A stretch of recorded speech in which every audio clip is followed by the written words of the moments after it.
Hello everyone and welcome back to another Kerbal Space Program video. In today's video we are doing a recreation of Rocket Lab's Neutron rocket. Yes, this is Rocket Lab's newest rocket. It was announced a few days ago by Rocket Lab CEO Peter Beck in a video in which he announced the company is going to be creating a partially reusable medium launch rocket which is capable of taking around 8 tons into low Earth orbit with a fully reusable first stage. It's going to be landing on a drone ship similar to the Falcon 9, so we're going to be recreating all that stuff in KSP. So let's get straight into the video. So here we are in the vehicle assembly building. We're going to be beginning construction of the Neutron rocket. So this rocket is actually silver, or it's probably stainless steel, at least from the rendering that we have. It's like one rendering we have from Rocket Lab, so not a whole lot of information to go off of, but because it does have that kind of stainless steel look, we are going to be going with a fairing to do the thing, and the fairing is going to be recolored to a silver color very, well, at some point soon. Yeah, like I said, we do not have a lot of information. We know that the rocket's reusable, the bottom stage reusable. We know it's going to be landing on a drone ship.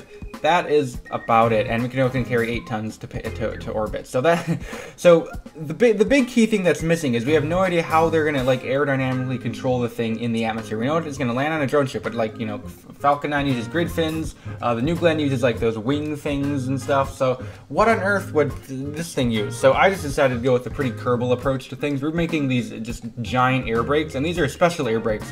These air brakes do not like work normally. So what they do is you come down, and then once you get to a certain altitude, all I have to do is like touch the deploy limit or the target angle on those on the hinges, and the air brakes would literally just fly out like it's crazy. They just fly out, and then once we relight the engines to start our landing and approach onto the drone ship, they will like flop right back. And it's kind of stupid. You'll see what it looks. It's a really Kerbal design, and they're like passive air brakes. It's really weird, but that's the design I went with. I went with just the most Kerbal stupid idea you could possibly go with. And now we're gonna be making the landing legs. We're gonna be landing on the drone ship with these beautiful landing legs.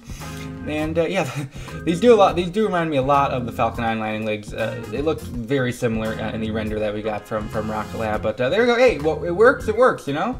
So that's gonna be basically most of the bottom stage completed. Just a few more just action groups and stuff to set up, and then we can get to work on the upper stage. And while we're doing that, I'd like to quickly say a big thanks to everyone who subscribed. The subscriber growth and the views and the if you look at my social blade, it's like there's a straight line in the last few weeks. So huge thanks to you guys. You know, hey, apparently when you make videos, you get views, right? Maybe I shouldn't be taking like week-long breaks anymore. Where I'm just too lazy to make videos. But hey, yes, we're doing one, right? You know, and it's a few things. Everyone who subscribed or joined our Discord or likes or comments or does all the fun algorithm things, Patreon, join, become member, blah, blah, blah. Back to the video. So, plugs, right? So we're going to be adding these black flags, which are going to be the Interstage. If you look on the render, you can see the Interstage is quite, it's a really small Interstage. The Interstage really did confuse me. With this rocket. So we are building our upper stage now. Just the upper stage is tiny. In real life, the real one's pretty big, and it's like mostly empty, my version of it, because you know the bottom stage needs enough TWR to actually go, and the upper stage does not need not much thrust. So the upper stage, I decided to go with Wolfhounds for the upper stage, 2 Wolfhounds, because the Interstage is so small. I don't think there's any way they can actually fit 1 engine in there and it'd be reasonably efficient. My guess is they have 2 engines, considering how wide the vehicle is. I cannot be sure. It's literally just a guess. We don't know anything about the second stage, so yeah. But we also don't know anything about our payload. But we should maybe make our payload, right? So what are we making for our payload, right? So there's actually an interesting rumor about this rocket. So this rocket is going to be, the Neutron is going to be launching in the exact same launch area, whatever you call it, Space Center, I guess, as the Antares rocket. It's actually going to be launching from the next pad over as the Antares rocket. And what is special about the Antares rocket? Actually, nothing. It's a very generic, boring rocket. But well, what payload does it carry? It's basically its exclusive use. The Antares rocket is to deliver the Cygnus resupply vessel vehicle thingy to the International Space Station. So some people are thinking that maybe Neutron is going to be delivering, and Cygnus is going to start taking over and start delivering Cygnuses to the ISS because it's literally launching from the pad over. and 8 tons is basically the weight of a Cygnus. So a lot of people are theorizing that maybe Neutron's gonna launch Cygnus. So we're making a Cygnus. That's a long way of saying we're gonna be putting a Cygnus on here, and we're going to be resupplying the ISS with our Neutron. That is what I'm doing. I do have an ISS that we built on stream. We actually built part of it on stream. The rest is all magically. It's magic, guys. In a few days ago on stream, and it's in a low Kerbal orbit, and we're gonna go rendezvous with it, or it's actually in a medium Kerbal. It's around 420 kilometers, because 420, right? Epic. And there's our solar panels. It's like a weird circular solar panel design on the Cygnus, and it is weird. I went with those things. Don't at me. I know it doesn't look great, but you should subscribe to me. So yeah, there we go. I'm gonna go put the Cygnus in, and it like barely fits in the fairing. It was a really close fit. We had to like move our solar panels in just a little bit, just so the thing could actually fit. It was a really tight fit. So I guess I made the fairing the right size. Yeah, it'd be really cool if this thing actually could launch the Cygnus in real life. It'd be a cool mission. And oh my gosh. Okay, good. Nothing to see there. I totally was not about to make a big oopsie, and I rescued the oopsie, and there's an oopsie. Here we are. We're launching, and oh gosh, it's the leaning tower of Neutron. Jimmy Neutron. I don't know why I'm thinking of that. Either way, engines up and launch clamps released, and we are now in the air. We're gonna get the time lapse going in just a second. I do turn off the gimbal on 2 of our 4 engines on the bottom stage just to make it a little bit easier so the vectors don't go all over the place. You know, the vectors, right? Like the gimbal. We actually don't even know how many engines are on the bottom stage or what the engines are. Just from the render, it kind of looked like 4, so I'm doing 4. I did recolor the air brake thingies. Just because I turned dynamic reflections off for this one, because I think the color's a little more accurate like that. So throttling down for max 2 now, once you cross the 10 cloud mark, I'm going to throttle the engines back up to full power, and then we can continue on with our flight.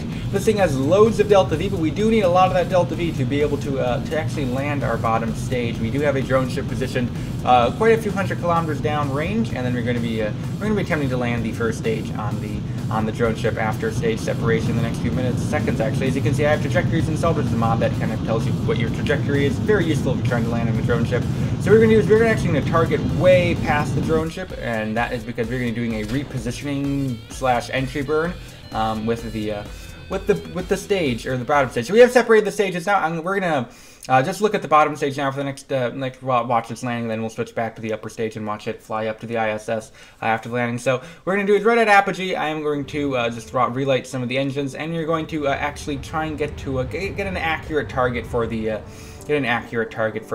drone ship. Yeah, the drone ship is positioned just to the west of that little peninsula there. It's a pretty good, decent spot. The reason I overshot it initially, just because I wanted to get our second stage a little bit more extra kick, and just so we can do this burn. This burn is just easier because you can actually more precisely control as you don't have a giant second stage on top, and you can do like these weird burns. So you see I'm like turning around and all that stuff, and now we can begin our entry back into the atmosphere, although we never really left. And here you can see the fins do the weird thing where they just like flop out of control, and there they go. I didn't even have to deploy them. There they go. So that's our thing. It looks like one of the fins didn't even open. It actually helped us. Oh, there it goes. Yay, there it goes. This is such a Kerbal thing to do, but here we go.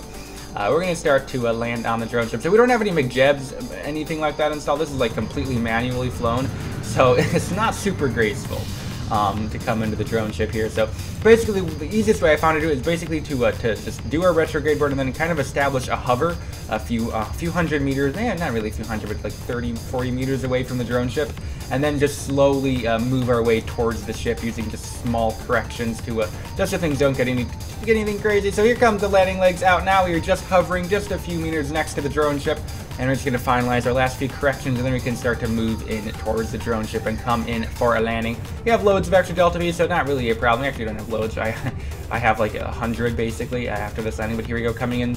The landing legs are locked, and now we are coming in for the touchdown on the drone ship. Okay, we're over the drone ship, and touchdown. All right, we are safe. Welcome to the, I don't have a name for this thing, but we made it, and now we can check up on our second stage. Is it we can follow it on up to the orbit. It's going to start targeting the ISS, and there goes staging away the fairing. There's our Cygnus craft all there in all of its mediocre glory. I think that's mediocre Cygnus, right? So now we're going to go ahead and get ourselves into an orbit, and then we can get ready to you can get ready to do some stuff, dude. It's gonna be amazing. It's gonna be amazing. We're gonna do our rendezvous, and there we can go and just separate the sicknesses. Now we're in a good orbit, right? And then we're gonna just decelerate we're gonna deorbit the second stage. So no Kessler syndrome, right? All right, so we're gonna do a rendezvous. What should I do now while we're waiting for a rendezvous? What should I? Water review. Yes. I don't know if you don't know what water review is. Matt Lown does whiskey review. I do water review. Now that is my new series that we're doing on the channel. So let's do a quick water review, guys. Aquafina is today's water. We're gonna be docking in about 30 seconds, so I gotta get a real quick water review. As you can see, station does start to come into view here. We do some weird reorientation stuff for the station because I have the solar panels in the wrong place. They're not even facing towards the sun, and the station is like completely upside down. And it's all wobbly and crackety because I really didn't do much, put enough effort into this ISS. But hey, it works, kind of. Aquafina. I like Aquafina. It's my favorite bottled water. Much better than Fiji or Smart Water or Dasani. Aquafina has a great quality bottle in my opinion. It's just a nice open bottle. It's cold all the time, and I have great memories with Aquafina water. It is by far my favorite. Dasani's always feel cold, and Aquafina's you can really you can maneuver, right? You can manipulate them. You can squeeze them, and they're all bendy, and you can do fun stuff with them. And Aquafina are they're just what you want. Dasani's they're all like rigid and no fun. Aquafina's you can like scrunch and make those cool noises with. I mean, you can kind of do it with the Dasani, but water review. We're docking, yay! I don't even know if this is the actual docking port. The actual thing docks. I'm pretty sure the actual one is Canadarmed in, but we don't have a Canadarm, so. Welcome to, apparently I didn't deploy the radiators, did I? Welcome to the end of the video! So all the channel members are going to be displayed on screen. Now, big thanks to you guys. If you want to become a channel member or join the Patreon, it's basically the same thing. The perks are all the same. You can head over to this join button. Oh my gosh, plugs, end of the video time. Thank you for watching. We'll see you next time. Please rate or comment on this video once again. Thank you for watching. We'll see you next time, and bye!